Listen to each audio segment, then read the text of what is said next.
উৎসবে রূপ নিয়েছে রাকসুর প্রচারণা।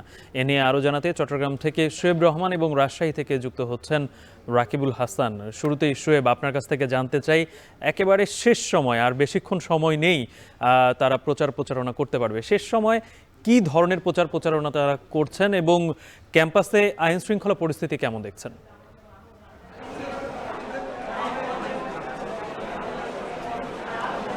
একেবারে শেষ মুহূর্তের প্রচারণা আসলে, এবং রাত 10টা পর্যন্ত প্রচারণা করা যাবে, যে কারণে প্রার্থীরা একেবারে শেষ মুহূর্তে ভোটারদের দাঁড়িয়ে যাচ্ছেন, নিজেদের লিফলেট বিতরণ করছেন, ব্যালট নাম্বার মনে করিয়ে দিচ্ছেন এবং এভাবে নিজেদের প্রতিশ্রুতিগুলো তুলে ধরে সেই সাথে আশ্বাস দিয়ে তারা কিন্তু ভোট চাইছেন। এবং প্রচারণার ক্ষেত্রেও শেষ মুহূর্তে এসে ব্যতিক্রমীভাবে শিক্ষার্থীদের বা ভোটারদের দৃষ্টি আকর্ষণ করার জন্য অনেকেই চেষ্টা চালিয়ে যাচ্ছেন।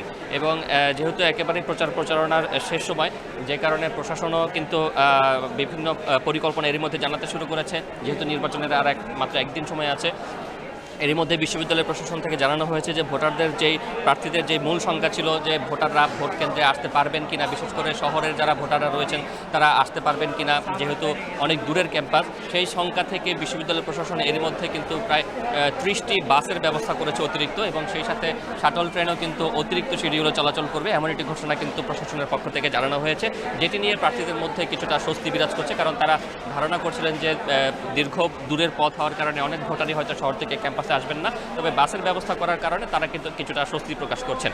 অন্যদিকে এরই মধ্যে ভোট কেন্দ্র হিসেবে যেই ভবনগুলোকে ঘোষণা করা হয়েছে সেখানে বুথ স্থাপনের কাজ সম্পন্ন হয়েছে, ব্যালটও কিন্তু বিশ্ববিদ্যালয় প্রশাসনের হাতে চলে এসেছে, এবং একই সাথে আমরা দেখেছি যে ক্যাম্পাসের নিরাপত্তার জন্য অতিরিক্ত পুলিশ সদস্যও কিন্তু মোতায়েন করা হয়েছে এবং তারা কিন্তু কাজ শুরু করেছেন। এবং এই সব কিছু মিলিয়েই চট্টগ্রাম বিশ্ববিদ্যালয় ক্যাম্পাসে এখন কিন্তু পুরোপুরি আসলে ভোটের যে আমেজ, সেই ভোটের আমেজ কিন্তু বিরাজ করছে। এবং শেষ মুহূর্তে এসে কিছু অভিযোগ রয়েছে, সেই অভিযোগগুলোর ব্যাপারে কিছুটা শঙ্কা থাকলেও বা কিছুটা আক্ষেপ থাকলেও সার্বিক পরিস্থিতি নিয়ে কিন্তু যারা প্রার্থী রয়েছেন এবং ভোটার রয়েছেন প্রত্যেকে কিন্তু সন্তোষ প্রকাশ করছেন। এবারে রাকসুর খবর জানতে চাই, সেখানে আছেন আমাদের সহকর্মী রাকিব। জানাবেন যে আর মাত্র একদিন বাকি, মানে কালকেই প্রচারণা শেষ হচ্ছে রাজশাহীর, মানে আজকে এই যে নবীন বরণ, সেটাকে ঘিরে আসলে আলাদা কোনো প্রচারণা আপনি কি রাজশাহীতে দেখতে পাচ্ছেন, কিংবা এইটাকে আসলে কিভাবে প্রার্থীরা কাজে লাগাচ্ছে?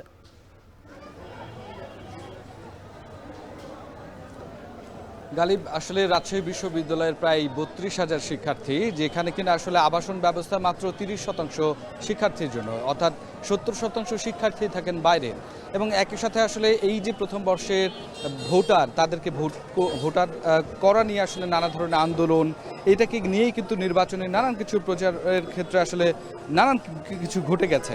তো সেইখানে একটু আমি যেটি খেয়াল করলাম যে আসলে রাজশাহী বিশ্ববিদ্যালয়ে এই যে প্রথম বর্ষের শিক্ষার্থীদের যে আজকে নবীনবরণ, সেটিকে ঘিরে আসলে সকলকে একত্রিত পাওয়া, অর্থাৎ এই প্রায় 4 থেকে 5,000 যে শিক্ষার্থী তাদেরকে এক জায়গায় পেয়ে যাওয়া এবং সেটা নিয়ে আসলে প্রচারণা চালানো, এতজন ভোটারকে তাদের হাতের কাছে নাগালে পেয়ে যাওয়া, যার কারণে আমরা দেখছি নানাভাবে কিন্তু তারা তাদের প্রচারণা চালাচ্ছেন। এবং এক্ষেত্রে তাদের যে লিফলেটগুলো রয়েছে, ইশতেহার রয়েছে, সেগুলো কিন্তু তারা প্রত্যেকের কাছে দিচ্ছেন এবং বলছেন যে তারা আসলে কি করতে চান এবং এই যে রাকসু, সেই রাকসু আসলে কিভাবে তারা কাজে লাগাবেন।